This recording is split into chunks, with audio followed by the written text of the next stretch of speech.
Good morning. Welcome to our session, Do Metrics Matter? We were just talking about how there's fewer and fewer people in some of these sessions as people wind down, but we are glad you're here. My name is Lori Tredenick. I'm with Pivotal Lighting Design. I'm part of the Conference Advisory Committee, and just want to kind of do a reminder of turn cell phones off, and also you will get an email with your evaluation form for the course.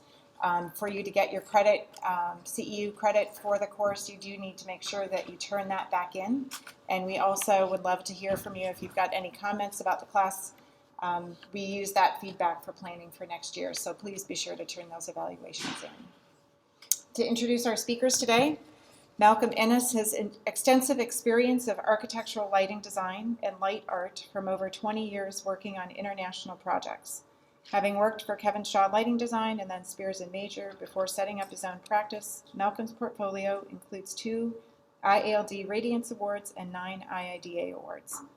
After 7 years of part-time involvement in higher education, Malcolm now works full-time as an associate professor at Edinburgh Napier University. He specializes in research and teaching in architectural lighting, light art, projection, and interactive digital arts. Malcolm's book, Lighting for Interior Design, has been published in English, Spanish, Portuguese, and Chinese by Lawrence King Publishing.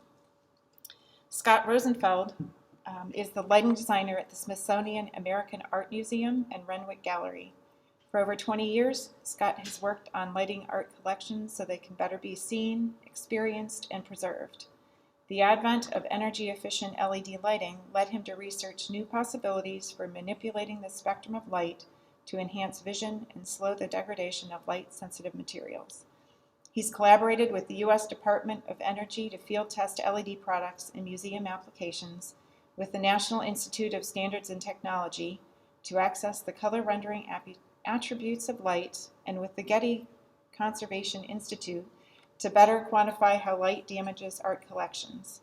Scott is the chair of the IES Museum Committee, where he led a team of experts to publish the 2017 Recommended Practice for Museum Lighting. Welcome.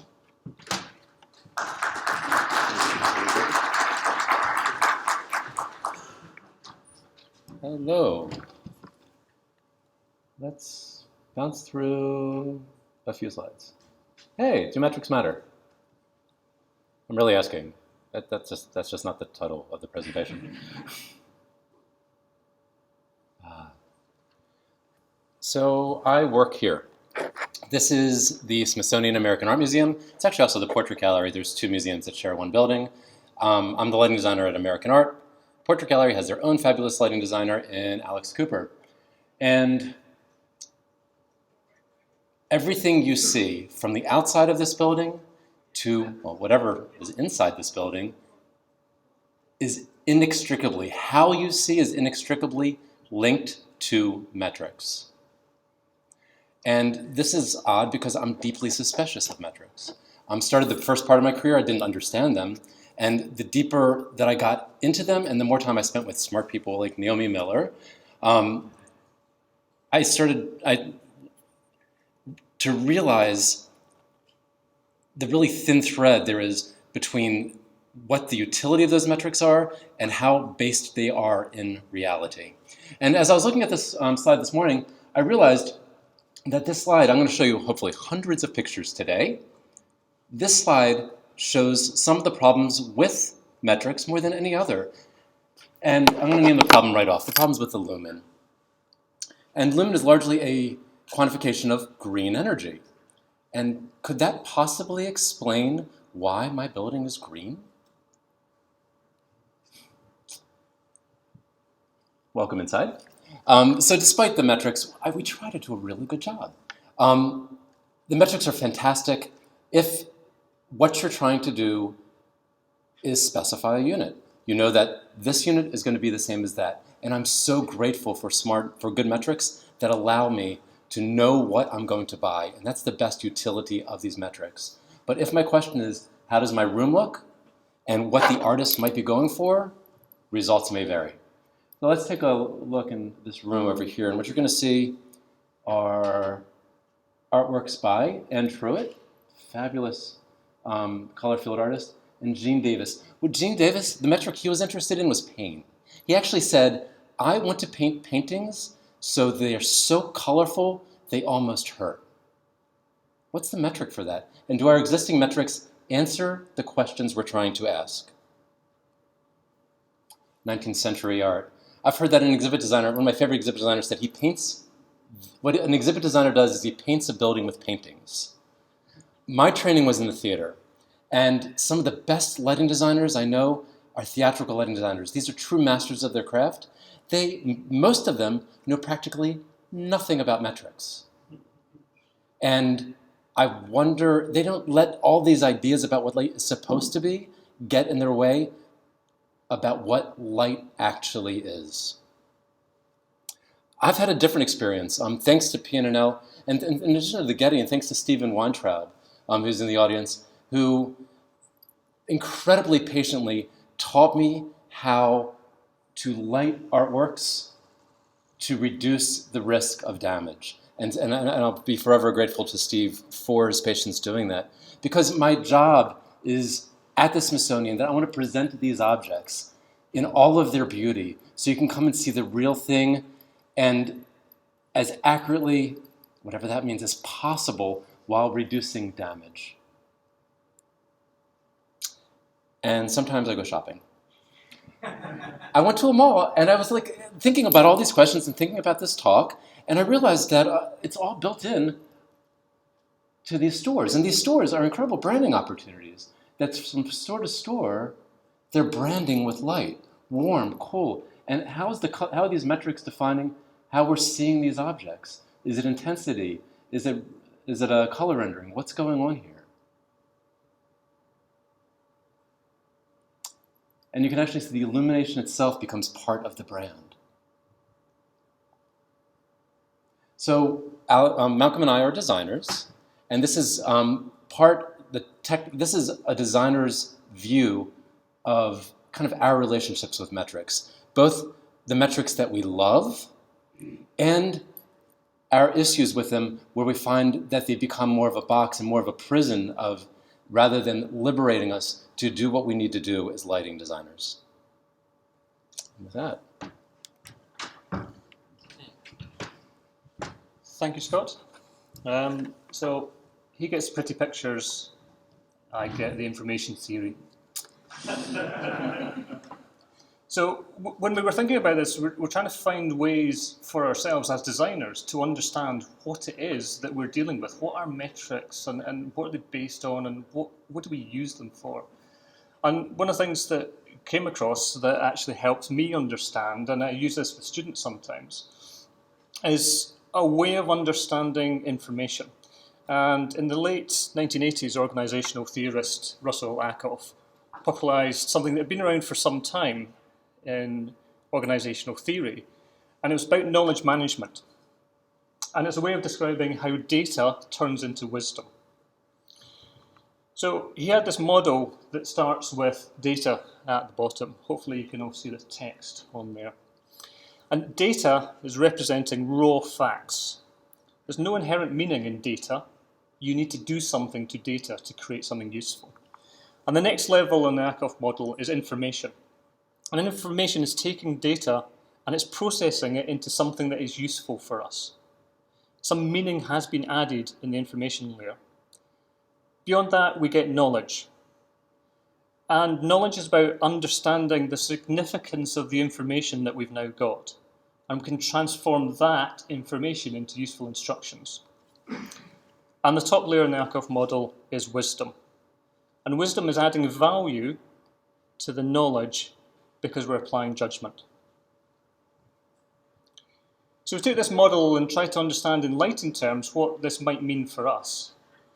So our version of the lighting data to wisdom model still has data, information, knowledge, and wisdom. But for us as designers, what we're seeing is that the data is objective physical measurements about quantities of light. So that might be radiometric power, it might be spectral power distribution. On the information level, it's something else. It's quantities processed to reflect human visual responses to light. So this is the psychophysical measurements that we work with. photometric quantities and lighting metrics. We've got raw data that has been processed to become our metrics about light. And the knowledge layer in our lighting knowledge, that's the beliefs that we hold to be true about light. And we encode those beliefs in our lighting standards and our lighting codes. So what's wisdom? Well, wisdom comes with experience and understanding of all these layers. And particularly understanding when these layers do not apply. And ultimately, that's what design is understanding when to break the rules, and when the information you've got is not telling the whole story. So wisdom is still built on a base of data, information, and knowledge, but we need to understand the rules and the metrics to understand when we should be breaking them. So let's look in a little bit of detail at some of these areas. So our objective physical measurements, lighting data. These are quantities of light. So that might be radiometric units, such as radiant flux or radiant power, not radiant flower, don't know what that metric is. We could have irradiance, we could have spectral flux or spectral power. It turns out there's actually quite a lot that I've not mentioned, and I'm not going to go into all of them because we don't have all day. But the interesting thing for me as a designer is that these physical quantities tell us very little about the human experience of visible light, the subjective experience that we have when we respond to light. So whilst we might have wonderful data, such as this spectral power distribution, it doesn't necessarily tell us everything we might need to know. And Naomi's talk yesterday, talking about how difficult it is to look at data like that and understand even things like colour temperature from that. Now, that information can be derived from that data, it can be calculated, but we can't look at the data and understand that straight off. Now, I'm sure you were paying attention to every single one of the items on that list, and you will have noticed that the Candela and Lumen are not there. That's because they're photometric quantities. They're not raw data. They have been calculated. So that's part of our lighting metric world.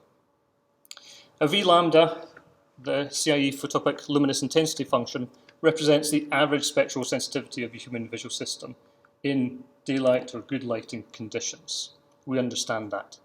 It's not a physical quantity, and as Kit Cuttle describes it, it's a psychophysical quantity, because we're applying the psychology of human vision to a physical quantity. So if we go back to our spectral power distribution and we overlay V lambda on that, we can see that some parts of the spectrum were much more sensitive to those wavelengths than others. So to create an understanding of how much light we are perceiving from this spectrum, we need to multiply these together.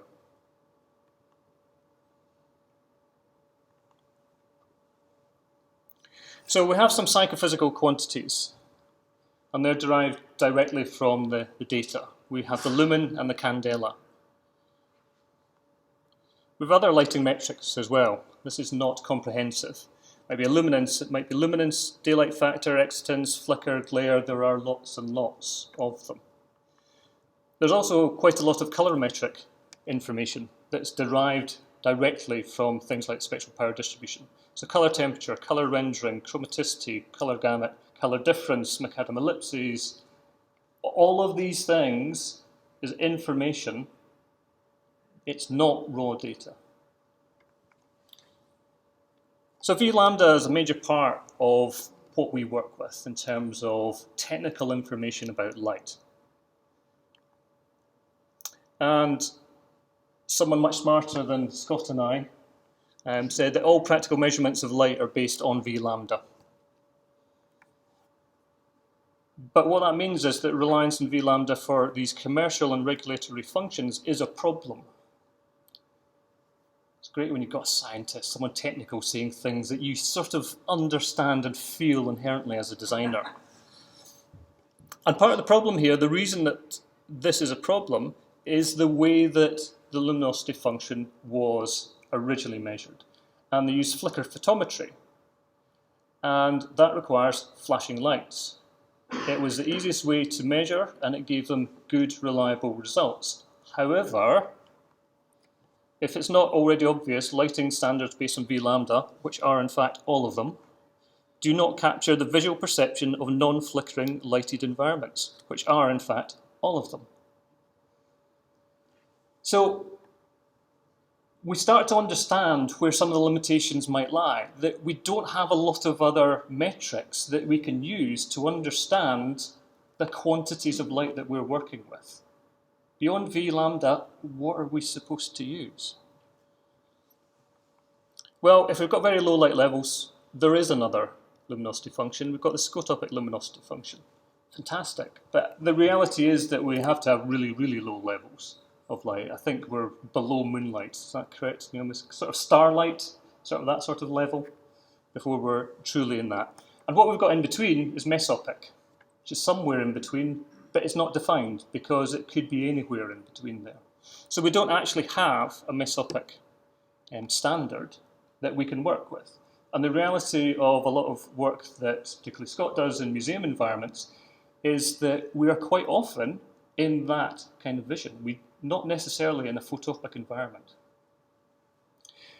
The other thing to remember about both of these graphs is that they are averages. And I found this information, this is based on the original Gibson and Tyndall 1923 experiments from which the standard observer was derived.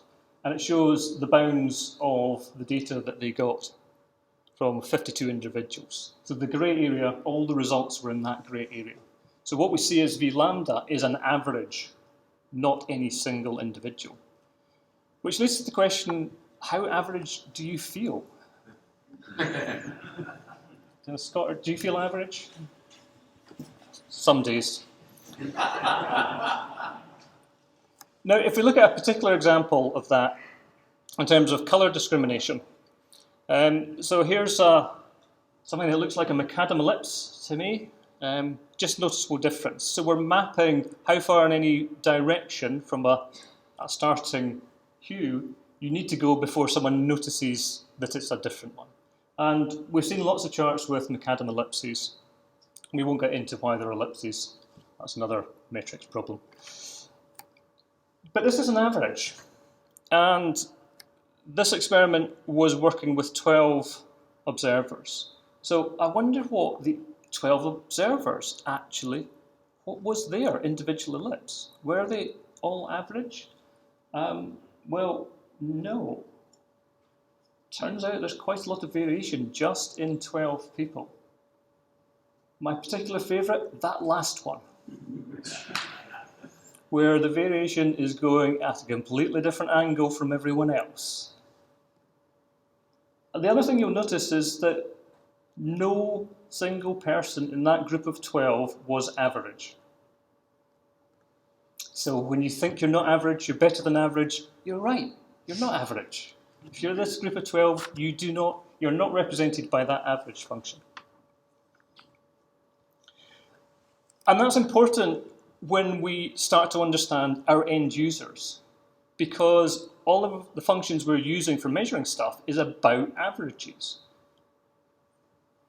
Now, this hideously complicated looking chart, I will try and explain a little bit. It's great. I found this in it was Kit Cuttle's book, and he was reusing something from 1997, I think.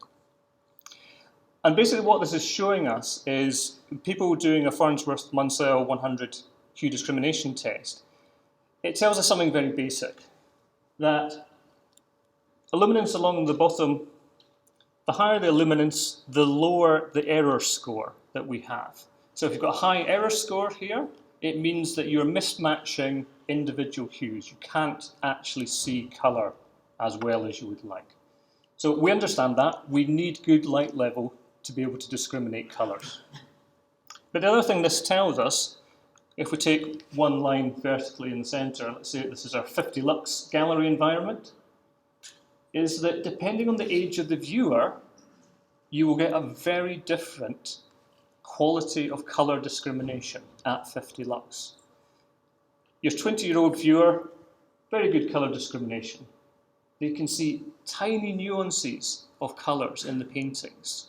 Your older audience, which, let's be honest, is the vast majority of most museums' business, nowhere near that kind of colour discrimination. So if we take our average, let's say our average, again, museum visitor is somewhere in their 50s. And if we take a horizontal line across, we'll see that what they see in terms of colour discrimination at 50 lux, someone in their 20s might only need 8 lux to see the same quality of colour. Whereas our older visitors, 370 lux. That is a very significant difference.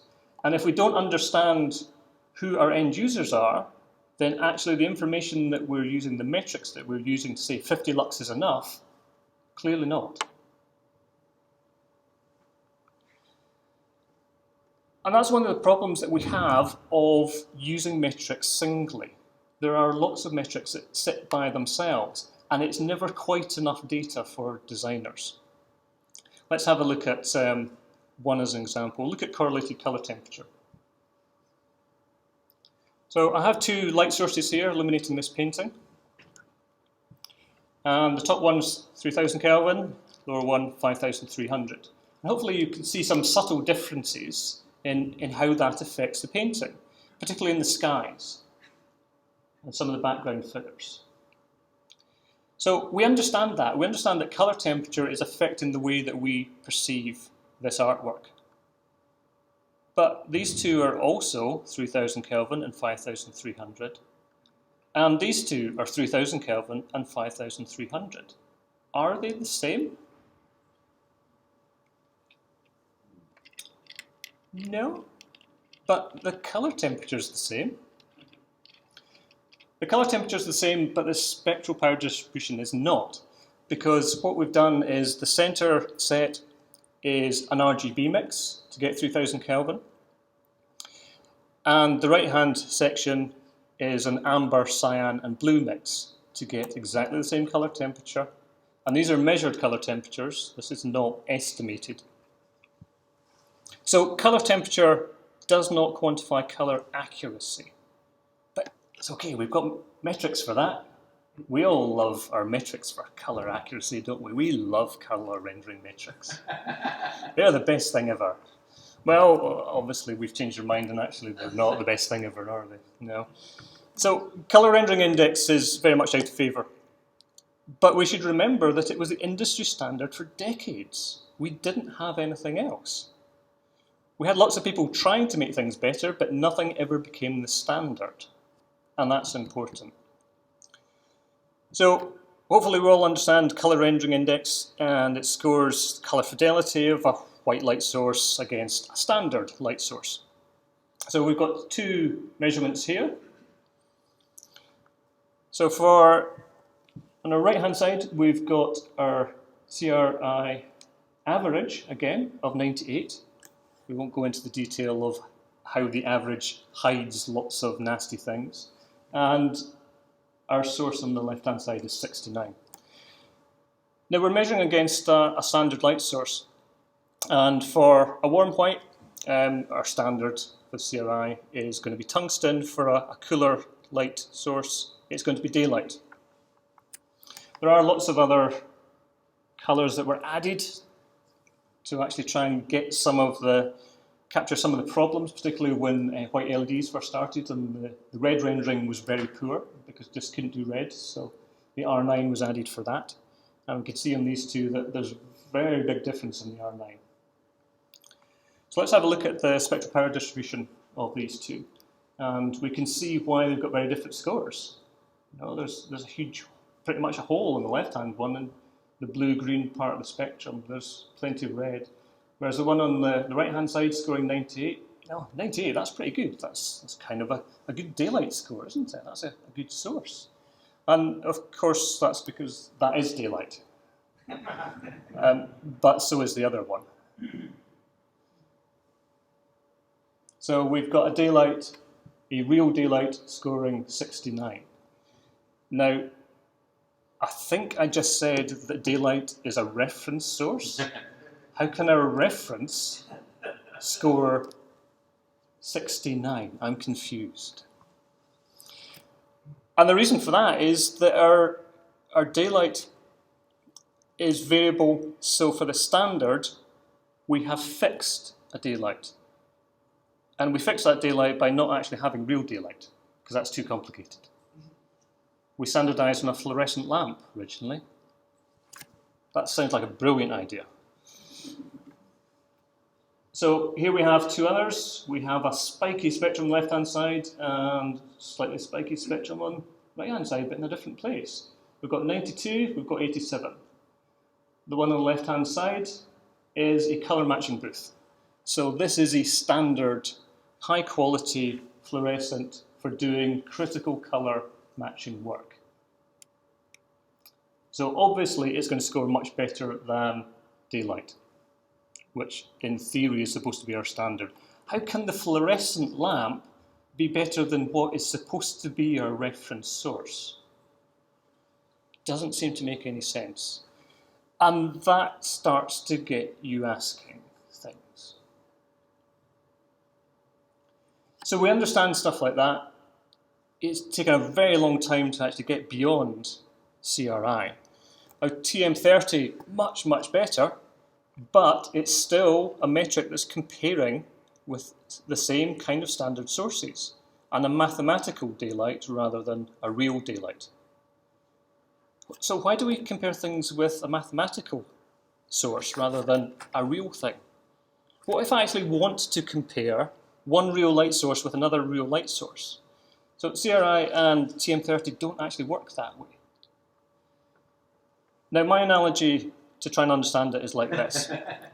If I wanted to create a fruit rendering scale, and I want to know if an orange tastes better than an apple, I shouldn't have to eat a banana first. But if our fruit rendering scale has a banana as the reference fruit, that's what I'm going to have to do.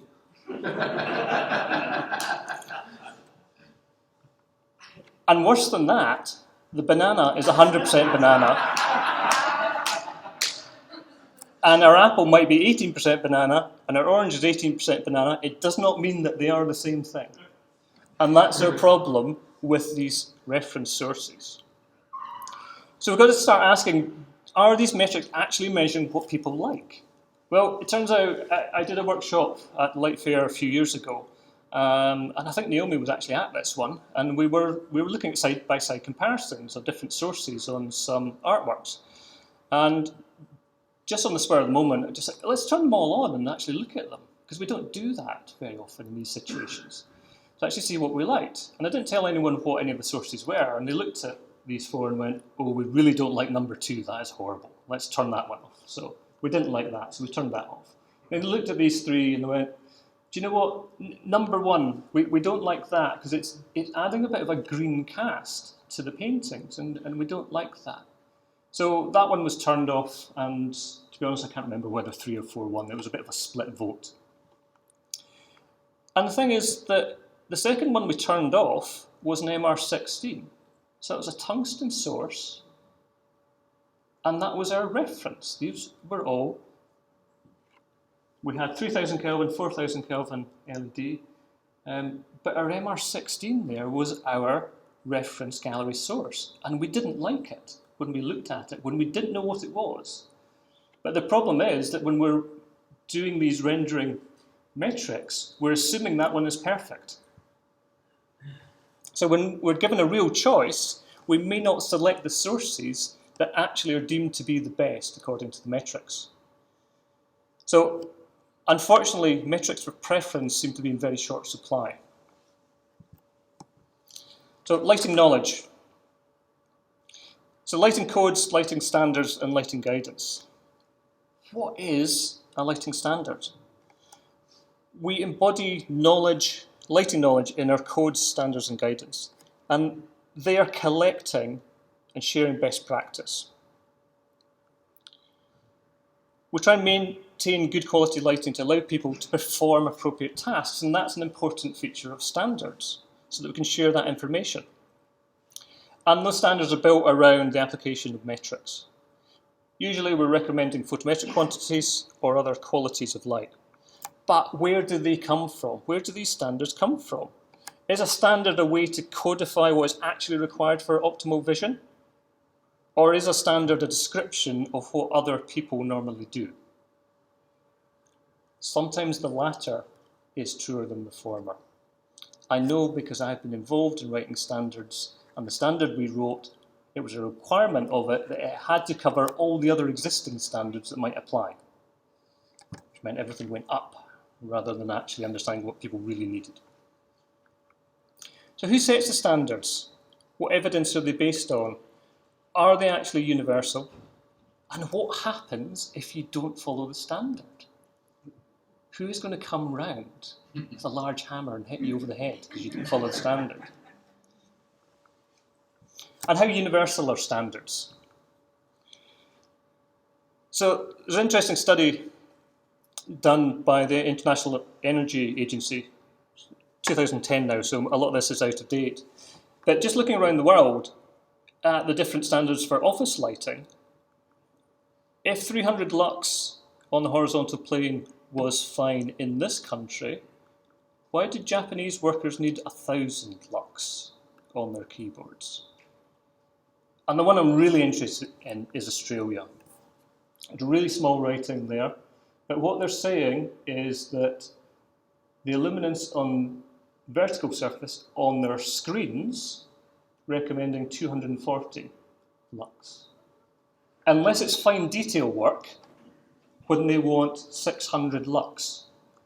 What advantage do Australian workers get by increasing the external illumination of their monitors when they're working on fine detail? Wow, it's amazing. The other question to ask yourself is, why do standards change? We think of standards as something that is fixed, something that is right. But they are not static things. The study of lighting standards by Mills and Borg looked at a period of time and how lighting standards for office environments have changed from the Soviet Union to several other countries. You'll notice a bit of a trend here, they're going up. All these countries are heading up. Some of them settling on 300, some of them settling on 500 as an average. So what is the difference? What has got worse in our office environments that requires so much more light? When in the 1950s, people were working on typewriters and seemingly very happy all the time. So close detail, no internal illumination, they're completely relying on external illumination, but they seem to get by with a lot lower light level than we are telling ourselves that we must have to illuminate our self-luminous displays. What's going on? Where's the scientific basis for these numbers? It's not all bad. Finland started at 500 and went, oh, that's way too bright. No, turn it down. And Sweden, having gone up and plateaued on 300, went, actually, no, we don't need that. People have got light in their computers. Maybe we don't need to put that much light into their office. So the other thing that's wrapped up here is good practice. And there's many sources of good practice. The IES is one of them. And the very handy Ready Reference app is useful. And they've got components of quality lighting. Now, I don't necessarily disagree with any of this. It's all fine. But my interest in this context is, what is our metric for proper modelling of faces and objects using light and shadow?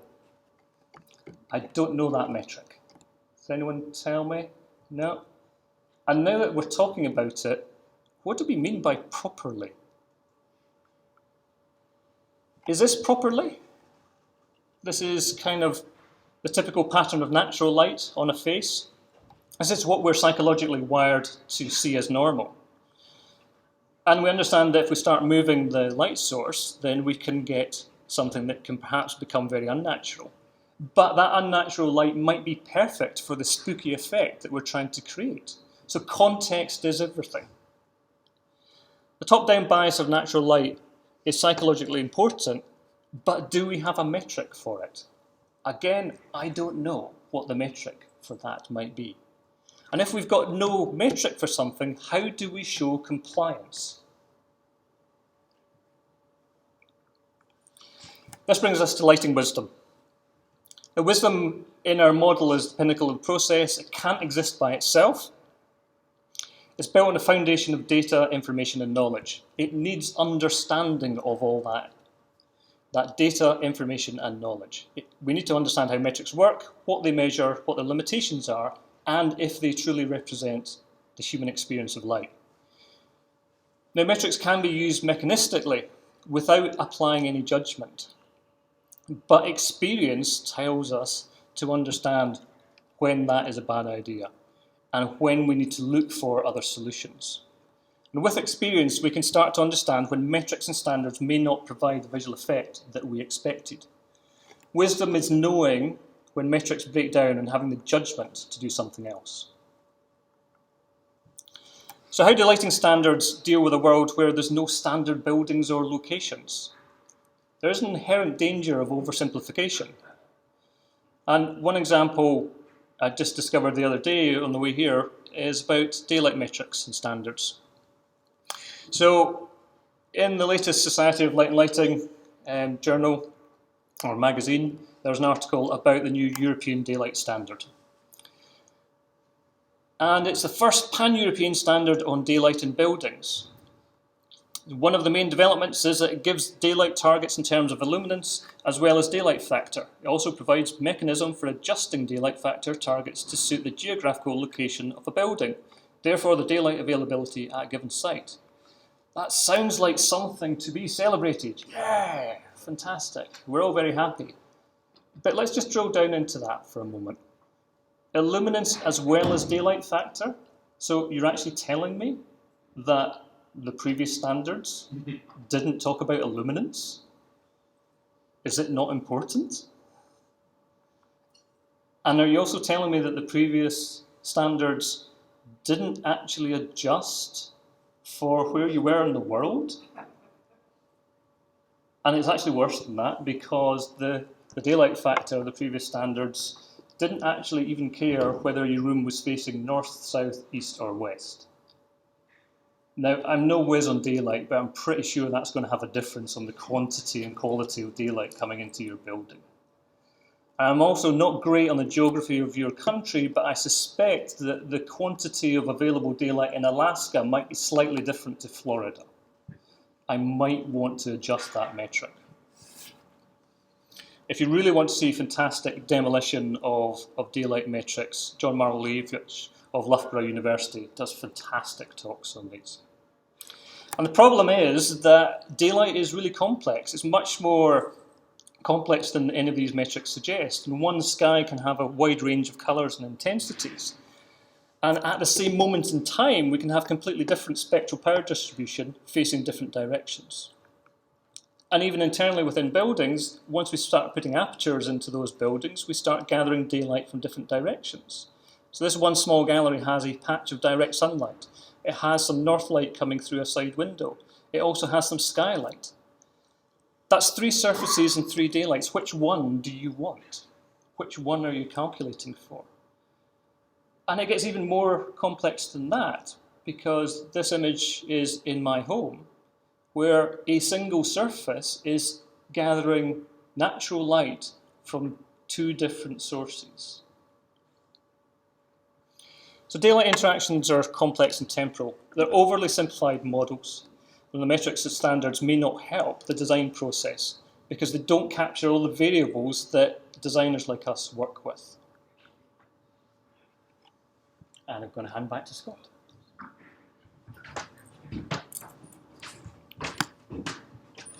That was amazing.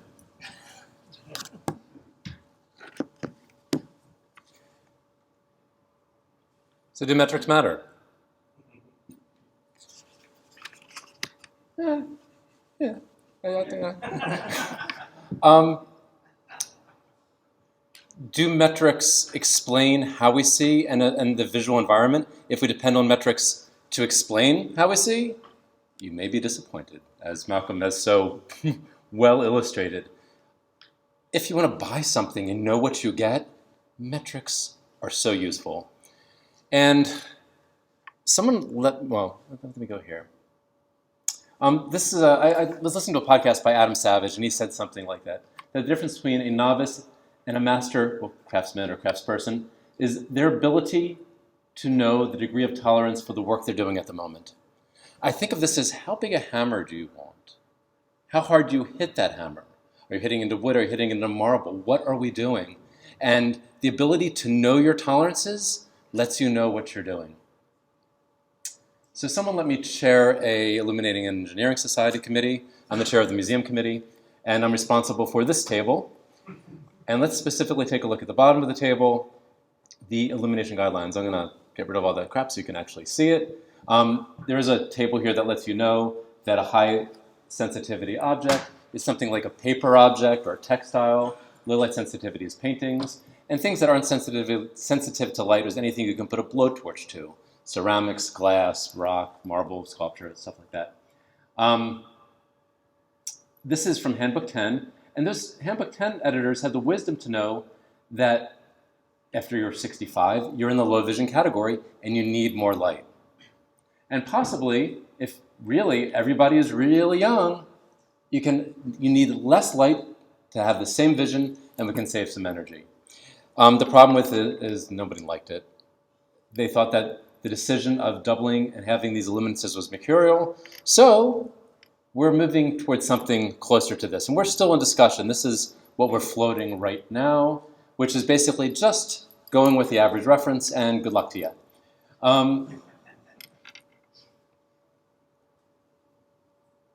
The problem is, and this kind of works pretty well, for the most sensitive things, the things that fade the fastest, because after we can eliminate ultraviolet, eliminate heat in the infrared, and just light is going to damage materials.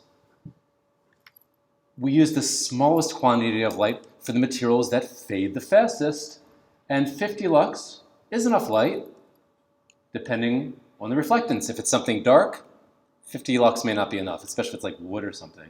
Contrast of details, if it's black on black, 50 lux may not be enough. The size of the details, if you're trying to read 4-point writing, I personally would like more than 50 lux. Adaptation, if you're coming in from outside, may not be enough. And of course, the age of the viewer right along with that. I want to tell you a little bit about how I work. That happened fast. I have a gallery with paintings, and depending on the reflectance of the painting, I will vary the illuminance, very carefully spotlighting each artwork. And what I'm actually doing is balancing the luminances, the amount of light that heads back to you, because while the entire Illumination Engineering Society is built on illuminance, we don't see illuminance. And I'm a little bit worried that we've got this ready reference, which is right here telling you, hey, how bright do you need to see stuff? Because those answers won't necessarily answer the question, can you see at those light levels? Or are they too bright for the application? So we come up with these standards, and I'm personally somewhat suspect, despite the intense wisdom that is built into some of these metrics. I have found that 50 lux is a reasonably good metric for the smallest amount of light. 200 lux as well, but it doesn't cover everything.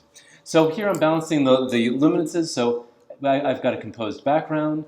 If you take a luminance meter or HDR photography, you can see that your scale here, white and red, are the brightest, and despite this being 130 lux and this being 200 lux, that white dress is a lot brighter. That's just the way life is.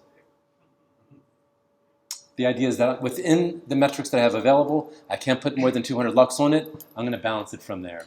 So how much light do we really need? I recently did a great exhibit by Thomas Wilford. And haven't you ever heard of Thomas Wilford? Thomas Wilford invented light art. And we got to bring his mechanisms to my museum. It was one of the coolest things ever. So this is the 1920s, and he built things that looked like televisions way before televisions were invented, so that you would stare into these boxes and he'd do these incredible light shows. He also had concert halls where he would perform his light mechanisms live. He also developed a sheet This sheet is everything I know about light, and he came up with it in the first half of the 20th century. He says that, well, we have light, and light, you have form and color. Form is distribution. What is the shape of the light? Color, he is entirely spectrum. It's spectrum and intensity. So you take form and color, those are the things that as lighting people, we can manipulate. And you manipulate them with movement, and now with tempo. What has he got? I can't even see here either. Orbit, tempo, rhythm, and field. You can move these qualities as an artist or as designers. Let me show you what he does. So this is one of his great artworks, where he's actually projecting a filament, and he's got these clockwork-like mechanisms where he's moving these. Why am I talking about Thomas Wilfred? It's because when we were doing this exhibit, they were lent to us, a lot of them, by a man named Epstein. I'm blanking on his first name. And he said that when I light these things, I need to put them in the dark. No lighting whatsoever.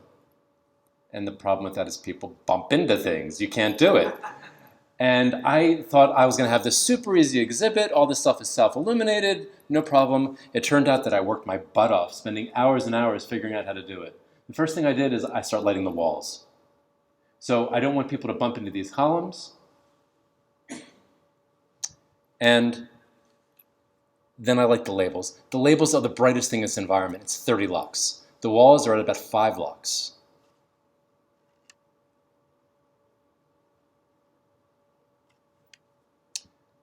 The benches, don't want people to trip over the benches. But I realized that at about 10 lux, on that surface of that bench, that didn't make a difference. What made a difference was the area lighting around the bench. That's what keeps people from being able to see and not bump into them. And then a little bit of light on the floor. And that's about 5 lux as well. It looks quite bright. Long exposures are nice. So the next thing I did was I asked my docent corps. My docent corps are largely a group of people over 65. Do you feel comfortable? We used what the Universal Design Group says are expert users, and we reached out to people. I reached out to people with macular degeneration. Do you feel comfortable in this space? And I'm lighting at a maximum of 30 lux. The walls, 10 lux. The floor, about 5 lux. They were comfortable with this environment. And we had no problems with people tripping and navigating. And I don't think I met the standard. But I did use a process to ensure success. The process of universal design, that if you take the most vulnerable people and you design to that population, everyone will likely be happy, and you may find things about design that you didn't even know were possible. So this is one of my typical hallways, and you'll see that the most dangerous thing here is this sculpture. And that sculpture has the same finish, the pedestal has the same finish as the wall. That's the one that people are going to likely trip on. If you have glaucoma, and this is now a visualizer, that darkens the edges of vision. Macular degeneration, which hits the inside, the center of your vision. Cataracts, which may give you a phase, and now that pedestal has completely disappeared, hasn't it? Retinotis pigmentosa, and this is where luminance is really key. That using luminance, whether this is an iPhone app where you get HDR photography or your meter, or your eyes, just look at the damn thing, you'll start to see that that pedestal and that wall are exactly the same. That there's some idea that there's a distinction between the wall and the floor so people don't bump into the walls, that you can see the aperture in the windows. I don't have metrics for this. There are contracts metrics, there are good practices. But the main thing is how, as designers, are we starting to see the built environment so people are truly comfortable. Oh, this is amazing. I did an exhibit where an artist first painted the walls with cochineal. Does anybody know what cochineal is? Yes, it's insect blood. And then she did wallpaper made of insects. And then I took another little app on my phone, and I used my color blindness app. And I saw how someone who's red-green deficient sees that same room. And if you're doing signage, if you're trying to build for everyone, see what they are seeing. Metrics may not be meeting the needs of these populations. does spectrum matter? So optical energy. This is data. This is the only slide that I have that is data, which is just a quantity of energy. I'm going to start applying knowledge, which in museums I'm deeply interested in. Ultraviolet. Where does ultraviolet sit? For museums, it's about 400 nanometers. On the other side is heat, IR, and I don't want to cook my art on the IR side. I don't want to have high, short-wavelength energy that's going to break bonds on my short-wavelength side. In the middle is what we call light. And you see that there's an area here, and I think some people were going to see the Hunt demonstration with Tony Esposito. You have to tell me everything about the Hunt effect after the talk. What we have in the middle is light. And actually, we can say something else about this. So this is just a quantity of energy. Wavelength on the bottom, power on this side. We see that it's a blue pump phosphor. So that's the LED. The LED is blue. The phosphor is yellow. And blue and yellow make white. Well, that's handy. We also see that there's very little energy below 450. And that comes into play if you're working with optical brighteners. So what's keeping our papers white, what's keeping my shirt relatively white, is that short-wavelength energy. And what we're doing, whether we're down-converting the phosphor in a blue pump phosphor lamp or in optical brighteners, is we're down-converting to something brighter. So I've got here my 405 nanometer laser, and I shine it on my shirt. You see how that's unnaturally glowing? What I'm actually doing is taking the optical brighteners in my shirt, and I'm down-converting them to a higher energy state, which I meant to bring something which didn't have an optical brightener. And here's a wall. This has an optical brightener, the wall doesn't. My badge does. Isn't that amazing? You see that?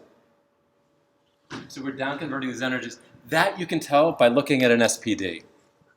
And you can see if there's not energy below like 420, you're not going to excite optical brighteners. The thing about it is, in my museum, I have almost no artworks that have optical brighteners.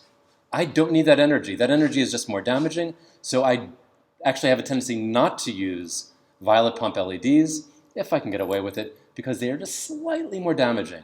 Sometimes I actually am using violet pump because it's the only thing I can get, and it's pretty good, and it actually is not that much more damaging. I got an email from UL saying that what does it say? Common deadline approaching. Recommended practice and design guidelines for promoting circadian entrainment with light for day active people. I'm actually on this committee, and they're trying to develop some guidelines for how to use the melatonin response. Bizarrely, before I got this email, I got one from IES saying that UL does not use an ANSI standard format, so the way that they develop standards are different than the American National Standard, so results may vary. And I have not read this standard yet. I have to got like 2 more days to read it before I vote on it, but I'm concerned because I've seen enough panels with enough scientists that are doing the basic research on the IPGR response that they're saying we're at the knowledge stage. So they're taking, and they've measured the human response and how the IPGRC cells are creating a melatonin response, which will affect our circadian rhythm. But so we've got some information about these responses. But the knowledge is still early, and is it too early to really develop a wise standard based on these ideas? Does anybody have anything to say about this? Naomi's shaking my head, so I did okay? Well, I have lots of comments, but this isn't the right place to talk about it. Yes?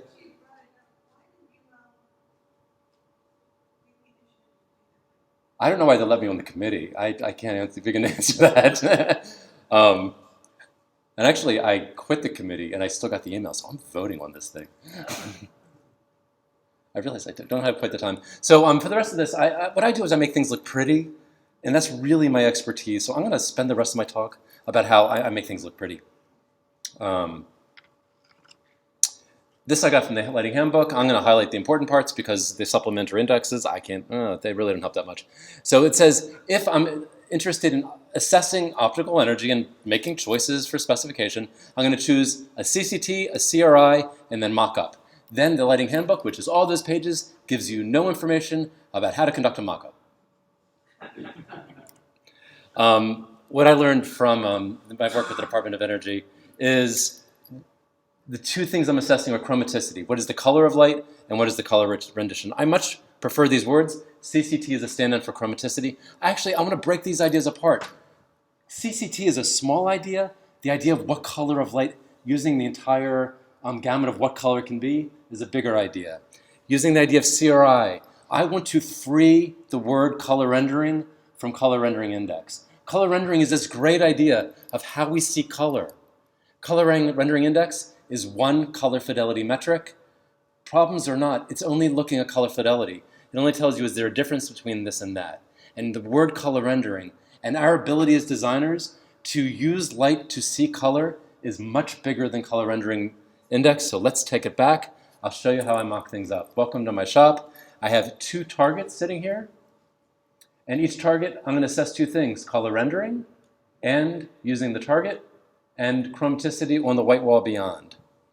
There's always 2 of them because in order as human beings to assess these things, both targets need to be the same color because no metric can assess things that are not the same color to do a color rendering metric. And they have to be the same, have the same quantity of light. And then I can start reproducing the metrics. I'm going to start by talking about chromaticity and get a slightly deeper dive in this. So this is going to be some repetition of what Malcolm did with a little bit more explanation. First chromaticity diagram was in 1931. There's all this green because they were replicating human vision, which we're very sensitive to green. The pretty colors are down here. Those are the colors that are outside of the rainbow. And there's the black body locus. What I love about this and the next 3 charts I'm going to show you is you can plot 3 points. Say choose 3 LEDs, a blue, a red, and a green, draw a triangle. Those are the colors you can create with those 3 LEDs. That's usefulness. And when I'm looking at these metrics and standards, I'm trying to figure out what is the access, what utility can they give me so I can be a better lighting designer. McAdam's brilliant. He actually started plotting color differences, but they were ellipses because he was using this chart. And I have no idea why in this day and age we use McAdam ellipses, because ellipses are terrible for referencing color difference. Time moves on, 1960, and now we're trying to actually define the Kelvin temperature curve. We're actually just blowing up and zooming into the part that we care about. So the Kelvin temperature curve plots yellow to blue. And they've reshaped the model so the isotherms are perpendicular to the locus. The locus being the curve, the isotherms being this line. And now we get a new metric, DUV, which lets us know if is it pink or green. It's not as intuitive as Kelvin temperature, but just knowing that it's a negative DUV means that it's going to be pink, positive it's going to be green, quite useful. Time moves on, 1976, and we now go to a color space, zooming in, that is regular. It's based on circles, not ellipses. I love circles because circles, the distance from the center to the outside is always equal. So now I'm not that smart enough to use McAdam ellipses, but I can use my spectrometer, plot 2 points, measure the hypotenuse, and I now know how many differences there are between those 2 points. Why does this matter? So if I'm buying a bunch of lights, I can measure, are they all the same? Is the manufacturer giving me what they say they're going to give me? Very good use of metrics. And I take those lights and I plop them down on my painting, and I get a nicely lit painting. One of the things that I find, though, is that once I put lights on a colored surface, there can be actually quite a variety of different colored lights, and nobody will know. As long as I don't give you a white reference to look at, there can be, and in some of my paintings, there's quite a bit of difference, not on purpose, but because either my incandescent lights have changed color, and my incandescent lights change color wildly because the IR coatings are breaking down and they're going yellow, as well as my LEDs. Let me show you my LEDs. So we did a test with the Department of Energy, and we found that after about a year, there was quite a bit of color difference. And this first one of these early generations of LEDs were changing color radically. And because I had a spectrometer and metrics, I could measure the difference. And I could say, hey, we've got a problem. That's 6 noticeable steps. And if you're interested in looking at this yourself, I developed a calculator where I do the Pythagorean theorem for you. And you can go to this website. Malcolm, I hope it's okay. I put a copy of the talk in that download. We got permission now. And there's a ton of stuff in there. I basically, anything that I think is interesting, all kinds of fancy calculators. Yoshiono said I could put CQS calculator in there, so I put that in there. All kinds of stuff. It's great. Including, and also Michael Royer within the same sheet did a DUV to, he actually gave programs that transition between between color spaces. So wisdom. Made a blue room, and it was great. Super blue, looked great. After about 30 seconds, this room is less blue because we chromatically adapt. My Sister Museum Portrait Gallery, Alex Cooper, he solved this issue. He actually uses different chromaticities in the same room. If you're just using one color, it's not that important what color you choose because you're going to chromatically adapt. And starting in about 30 seconds to about 2 minutes, you'll be fully chromatically adapted. So what Alex did is he put 2700 Kelvin on the floor, 3000 on the wall. So he's actually starting to lock in these ideas and these color finishes. Wonderful room. This happens naturally with daylight. This is incandescent light. This is daylight looking at the floor. And you can see the difference about how chromaticity will affect color rendering. Joseph Albers is the master of this. And he says, he who claims to see colors independently of the illusionary changes fools only himself and no one else. And then he teaches you how to do it. So they developed an iPad app. They knew each iPad would be different, but it didn't make a difference because Albers is about the interaction of color. And these look about the same color. These look different colors, correct? And you'll see that they are indeed the same color. And then Albers was doing this work at the same time they were standardizing the Lumen. And he wanted nothing to do with standards. He wanted to train artists and designers how to see color and light. And that was his objective. So he gives you tools, and this app, you can actually get the iPad app where you can, I did this one myself, where you can take a palette of colors and do these experiments. Paul Gregory shared this with me, where we've got frame projectors on artworks, but this is a Barosol screen. The Barosol changes colors. The artwork stays the same. Isn't that nifty? Do you see that? You want to see it again? Yeah. So that's one image, and the next. So if you're going nuts, choosing just the right, is it going to be 2850, 3000, 2700 Kelvin? I'm not saying it doesn't matter. But I'm saying it may not be the first order decision that you think it is if you're just lining up a bunch of color lights on a wall. And don't sweat it quite as much because you will chromatically adapt. Let's get to color rendition. And this is one of the main reasons I wanted to give the talk. There is not a luminaire that I'm aware of on the marketplace that gives me color rendering control, architectural. And I want them. Everyone is like doing things to color fidelity, but not giving me the full gamut of what I can do with color rendering. And I'm begging, and if there's manufacturers out there, I'm extremely interested. I'm looking for this color rendering control. And I'm running a little bit behind, so this is data of the reflected blue off of the painting. This is knowledge of our human visual response. And this is also data, just energy off of a compact fluorescent. I'm going to integrate this. I got this from Wendy Davis at NIST. That's where I started really kind of questioning what metrics were. And she says that since everything we see is broadband, that means everything we see is in a laser. All the colors we see around us are broad bands. They're not narrow bands of color, reflected color. And we are broadband responders. The third thing can be narrowband, and we can have quite good color vision. Let me overlay them. So I take the data of the blue painting. I overlay the knowledge the information rather of the track. It says, hey, people can see blue. Do you see that? And I'm going to overlay the data of the compact fluorescent, that narrow beam emission spectra, and it says, hey, there's enough energy in the light to bounce off of the painting and excite one of our receptors. So now what do I have? Do I have knowledge? What do I really know? Do I know how I'm going to see that blue? Do I know anything? SPDs provide limited information. That's why I'm really grateful to the metrologists, to the scientists that develop these graphics. Metamerism says that I can have, and Malcolm talked about that, 3 different spectra. They're all roughly 3000 K, but they're going to reflect colored finishes different. You can do the same thing in LED. Let's dig deeper into color rendition. These are color rendition metrics. CRI is a color fidelity metric. It just says, does this match that? Same thing with TM30's R of F. Saturation, we have TM30, we've got 2, an average, R of G, which is interesting. It gives you an average, which may have limited value, and it's interesting.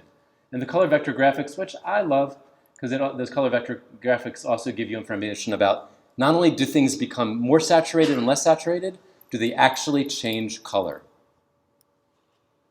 So I don't believe, while I value these metrics, I use them, I don't believe them, so I reproduce them in my shop.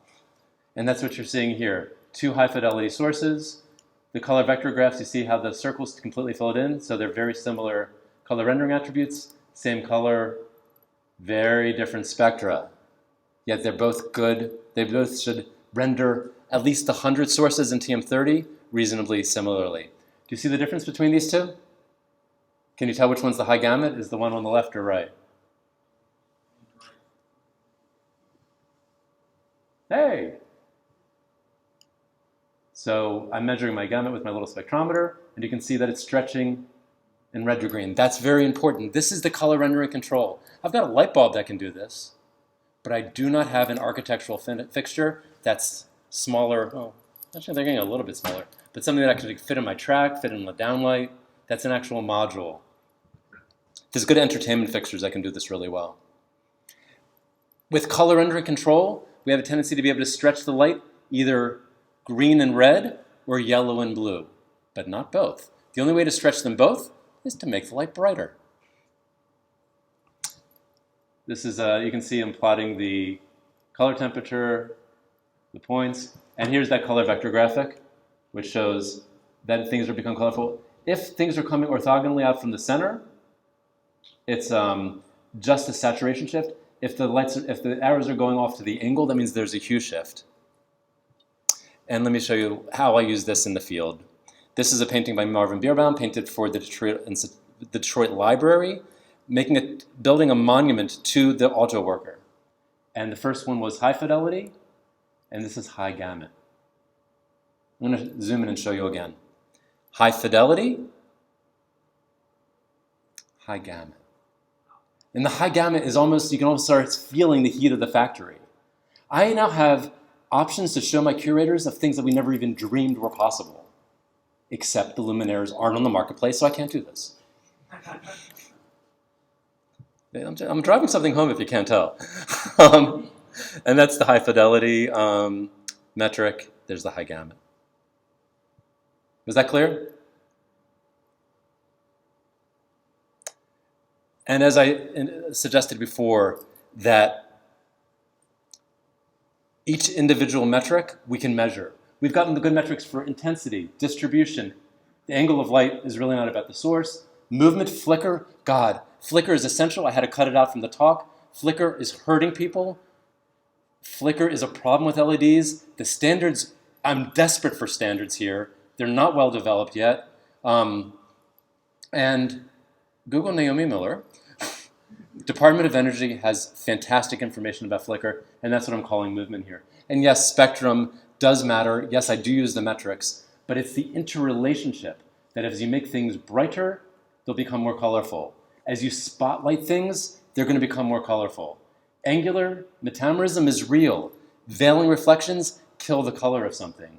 Movement. When you go from this to that, that's a powerful use of color in the built environment, giving different colors within the same room or moving from one colored environment to another.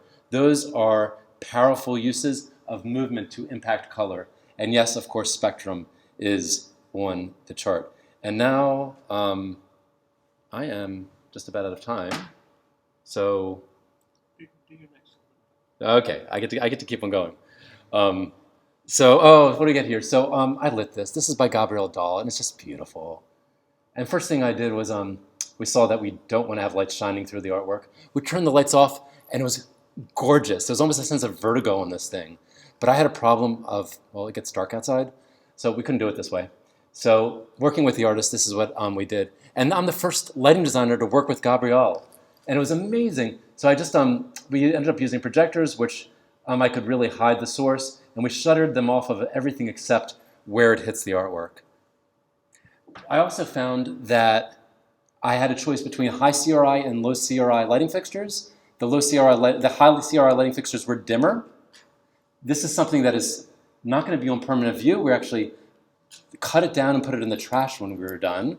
So we used the low CRI because it was brighter, and it gave me better color rendering because it was brighter. Is that clear? Counterintuitive. So it's not that the metric is bad, it's how people often use the metrics. And our attendance increased by 10 times, and now we are the most popular museum in the world per square inch. I like thinking about these. Everything I do in Photoshop, I want to do in the real world. I want to balance the color of light, the intensity of light, how those intensities are distributed within whatever is in my field of view, and of course, color rendering. I can do it in Photoshop. Why can't I have a lighting fixture that does it? And do I have a quick moment about mortality, Malcolm? Okay. We should probably finish at some point. Oh, we have 1 minute.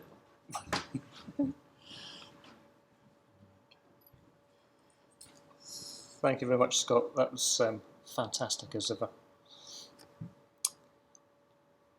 We've got to try and wrap this up somehow. I don't know how it ended up with me wrapping it up. Because, I mean, what did we actually just talk about? So that's crazy. I think we've just done several presentations in one, haven't we? If we go back and think about this, what we're really trying to say is that fundamental experience is really important. We need to understand as much as possible about metrics so that we can understand their limitations and understand and recognize when the metrics don't reflect what we are experiencing in the real world. And only if we keep banging on about this will we actually ever get to a point where we have the metrics that we need to represent what we actually do. And part of that is language. We need language of light to describe the qualities of light. And because without those words, without those metrics, how do we communicate what we mean? We can look at it and say, yes, that's what it is, but how do we describe it to someone else? And that's the function of having good metrics. So just to wrap this up, we thought maybe just very briefly run through how lighting designers describe light. So Richard Kelly, well-known range of terminology, won't go into it in any detail, but focal glow, description of contrast between the illuminated object and the surroundings. Where is our metric for that? I mean, Kit Cuttle's target illumination ratio methodology from 2015 might be a way to calculate things like focal glow, but it's kind of using it in a different way. What about ambient luminescence? It's a description of diffused light. Where is our metric, our way of quantifying diffused light? It's something that we're using all the time as designers. How do we quantify it? How do we quantify the play of brilliance? We might also describe that as sparkle. Now, sparkle is a really interesting one because one person's sparkle is another person's glare. We have glare metrics. What metrics do we have for sparkle? How do we know when we move from sparkle into glare? Stanley McCandless, Controllable Qualities of Light, Intensity, Distribution, Movement, and Colour. Coming from theatre, these are the qualities that he is working with. And this is underpinning of so much of what we do. Some other guy called Scott took that and added angle, because there wasn't a description of angle there, and it is important.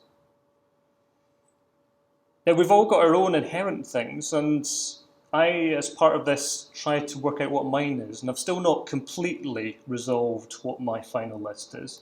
But what I understood this morning when I woke up is that predominantly what I'm designing with is not light, it is contrast. That's what I'm designing. I'm not a lighting designer, I'm a contrast designer.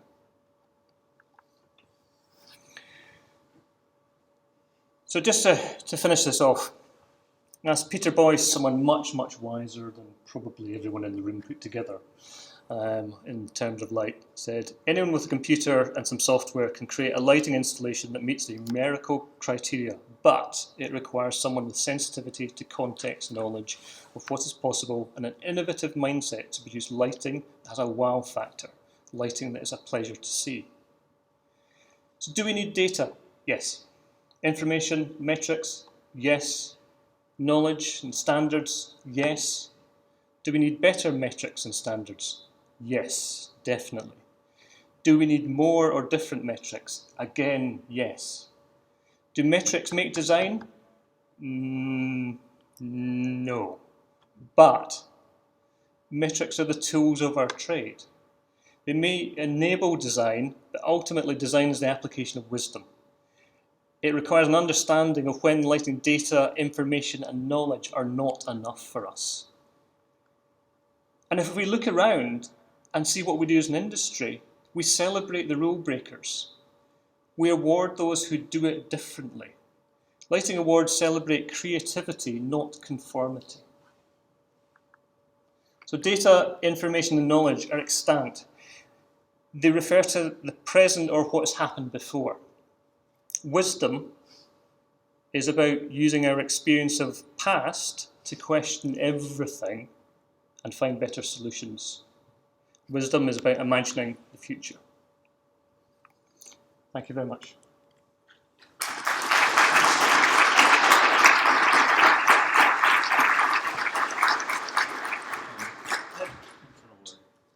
Scott's going to have one final word and then some questions. Which is, both members of IES won committees for IES, and I hope you are. We are the standards community, you are the standards community. Join these bodies, become part of them, become active, and if you're not happy with the standards, change them.